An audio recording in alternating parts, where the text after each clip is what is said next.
Pagkapogi o nakatabi sa jeep, Diyos ko, dahil kilig na kilig. Kala mo ba namang kinikiliti ang tinggil?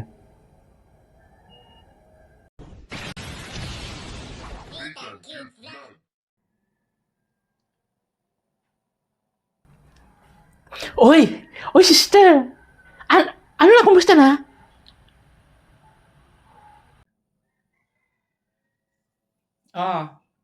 Anong atin? Ito, may chika ako sa'yo. Diyos ko, dahil kinikilig pa ako hanggang ngayon. Naku! Baka ano na naman yan? O ano yon? Ito na nga. Kanina, nakasabay ko sa jeep si Albert. Diyos ko, dahil kilig na kilig ako.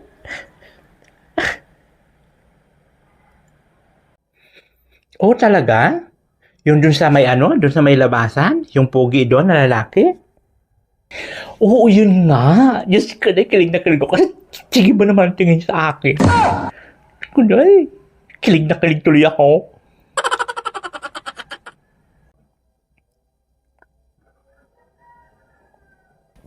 At itong nakakaloka doon, Diyos ko, habang kilig naman ako, habang tinitigan ako ni Albert. Diyos ko, may isang lalaki naman doon sa may isang tabi. Diyos ko, tingin sa akin. Diyos ko, nakakasira ng araw. O ano naman ang problema doon? Malay mo, nagagandahan sa'yo, kaya nakatingin sa'yo, di ba? Diyos ko, dahil paano hindi mahisira ang araw ko? Diyos ko, itsura ng lalaki. Diyos ko, ang itim-itim parang hindi naliligo. Diyos ko, akala mo yung tipong parang hindi gagawa ng mabuti sa kapwa. Naku, tuloy nasira yung araw ko dahil doon sa lalaki na yun. Kinikilig na sana ako doon kay Albert. Tingin naman yun sa akin. Akala mo ba naman kung papatulang ko? Diyos ko, magkapapangit kas. Hey, Diyos ko, parang panahon pa ng mga dinosaur. Ang itsura, kakaloka.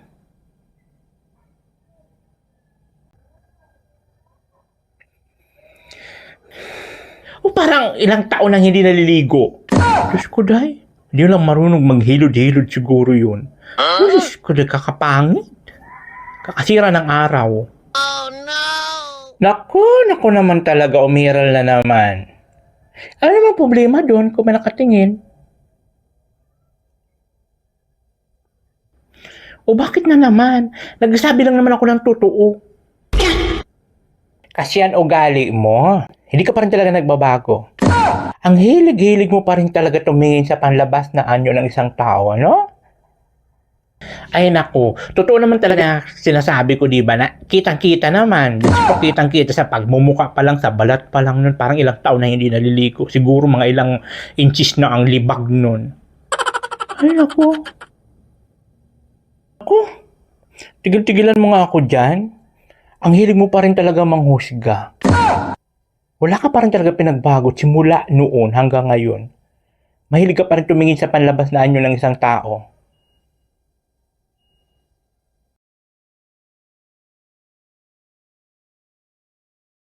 Naku, tigil-tigilan mo ako dyan. Pag pogi, yummy.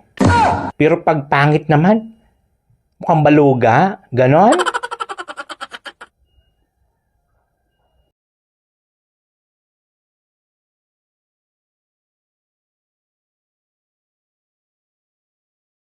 Pagkapogi o nakatabi sa jeep, Diyos ko, dahil kilig na kilig. Kala mo ba namang kinikiliti ang tinggil?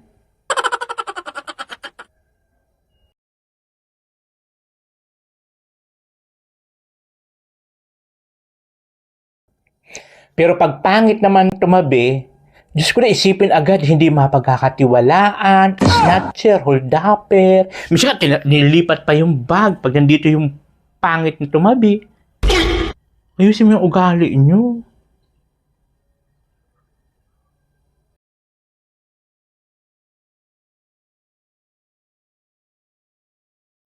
Ito pa, pag pogi, makinig ka. Pag pogi ang nagtatrabaho sa construction worker, wow, yummy! Ang sipag naman, ang pogi-pogi. Malayo ang mararating yan. Hardworking. Ganon.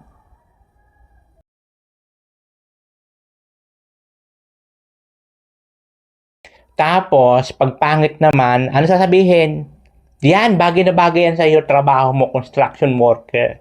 Pinag-aaral kasi ng mga magulang, puro bulakbol, kaya ayan nga na pala, hindi nakapagtapos, construction worker lang ang trabaho. Totoo yun. Di ba? Ganun ka?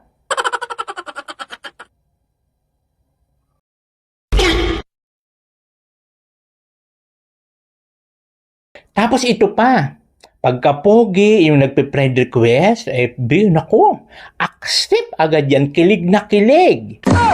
Di ba?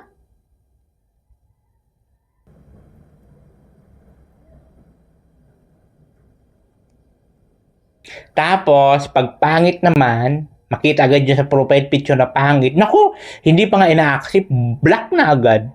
Ganon.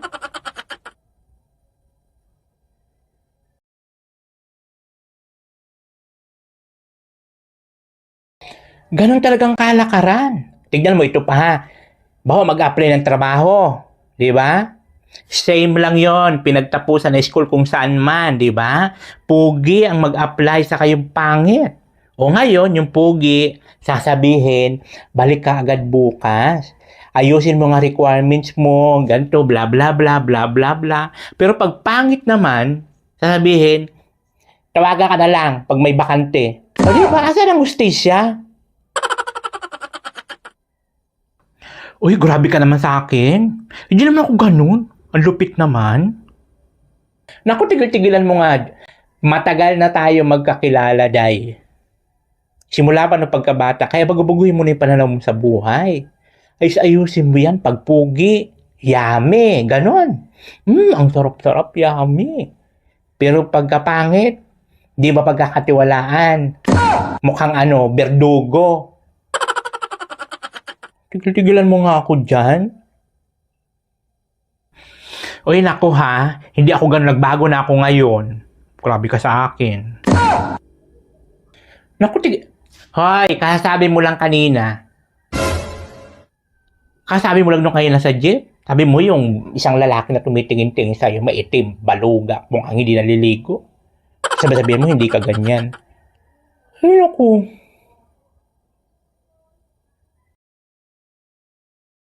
Alam mo, hindi kasi dapat pinagbabasihan kung anong panlabas na anyo. 'Di ba? Kasi meron diyang gwapo, tarantado naman. O, 'di ba? Anuhin mo yung yami, gutom ka naman. Ano 'yon? Pimpim mo lang lagi ang busog, yung sikmura mo, gutom. Kasi tamad, 'di ba? Puro lang pakyut, puro lang papogi. O, kung pangit man yan, masipag, mayaman, saan ka? Puro ka yami, mabubusog ka ba yan yami-yami mo? Mabubusog ba yung pogi-pogi mo? Naku, kaya bago-baguhin mo yung ugali mo. Huwag kang magtingin-tingin ng panlabas na ng isang tao. Di porkit, di gwapo, pugi. Masama na agad, ganon. Uy, grabe ka ha. Siyempre yung gusto ko, simple lang din. Simple lang. Masikaso, di ba? Yung alaga, sweet, yung ganon, simple lang. Grabe naman iniisip mo sa akin. Naku, tapos, gwapo. Oo, siyempre. Ewan ko sa'yo. Maghanap ka ng kausap mo dyan. Ay, naku. Diyan ka na nga. Ala, bakit kang init ng ulo nun? Siguro may regla yun ngayon. Ang init-init ng ulo, nagkikwento lang naman ako. Ba yan?